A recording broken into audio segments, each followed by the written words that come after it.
Okay, now I wanted to ask you a little bit about some history. If you could speak about what is the Arab Empire, and sometimes people may refer to it as the Muslim Empire, and if you can Right. distinguish just the difference. Okay, so uh, the Islamic Empire is a common term for it. And the reason people use it is because when the Arabs made their empire, they weren't nationalistic. They weren't doing it for Arabs. They were doing it for Islam. The reason why I like to use the term Arab Empire is because the Arabs made it. The Arabs ruled it. They never called themselves Islamic Empire. That's a term we stuck on them. Arab Empire is a term I'm sticking on them. But for the same reason, there's the Persian Empire, or the Roman Empire, or the British Empire, the German Empire, the Russian Empire, the Japanese Empire. It's because that's what happens. A group of people, a nation, makes an empire, and then that empire gets named after them. In the case of the Arab Empire, I've always thought it was really weird when people do Islamic Empire, because we don't do that with the British Empire. Nobody runs around calling it the Christian Empire, or the Russian Empire, or the Christian Empire, or the German Empire, or the Christian Empire. And and then I'll hear people say, but the Arab Empire was multi-ethnic. All empires are multi-ethnic. And at the end of the day, they end up where the conquerors are a minority, right? The British Empire, there were way more Indians in the British Empire than there were English people in the British Empire. And so there was nothing strange about the Arab Empire having a tiny Muslim population. That's what empires do.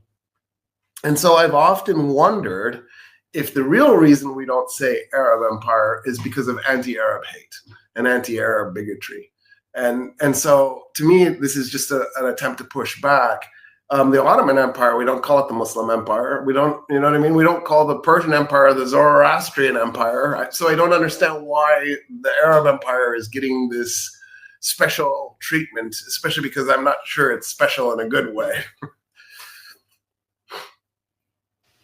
Okay. I appreciate you breaking that down. Now, I can ask you now, what time period is this, and how vast was this empire? So the Arab Empire started forming in the year 633.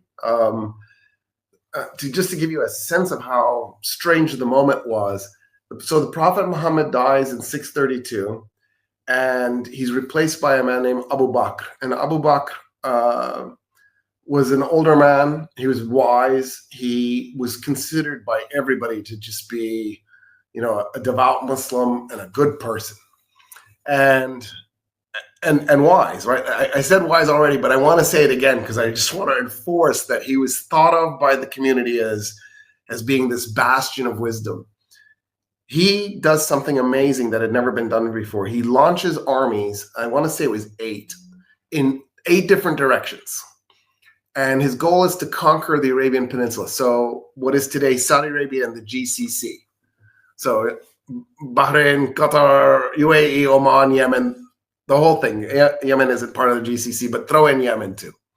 And he does it within a year. So in 632, he launches the 8 armies. And within, I want to say 10 months, in 633, he's conquered the Arabian Peninsula. Nobody had ever done that in human history.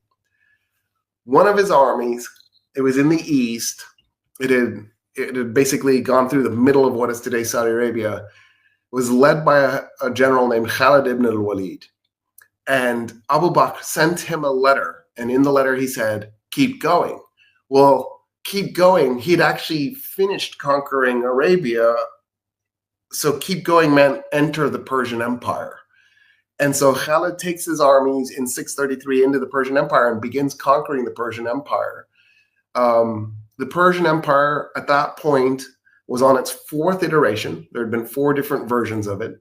The second one, by the way, was ruled by Greeks. So the first one and the third and the fourth were ruled by Persians.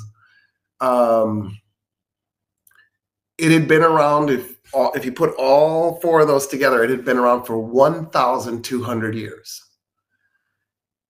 Khalid fights the Persians until January, so not even a full year. He conquers the entirety of Western Iraq. He's then sent into Syria in 634, and by 633, he's conquered Syria and Palestine out of the Roman Empire. And by 711, So Khaled's long since passed away by that point. So its subsequent armies later, the Arab Empire owned everything from Spain to Pakistan, including a big chunk of Central Asia. So it took them about 78 years to make this massive empire that included the entirety of the Persian Empire, plus about 2/3 of the Roman Empire, the land the Roman Empire owned at that time, because the Roman Empire had shrunk considerably by that point. And that empire was at that moment the largest empire that had ever happened. There have been larger empires since that date, but there was nothing bigger before then. And then it didn't last very long. It's hard to pinpoint the moment when it stopped existing, because it dies quickly, but it breaks up. In 756, the first peace breaks off at Spain.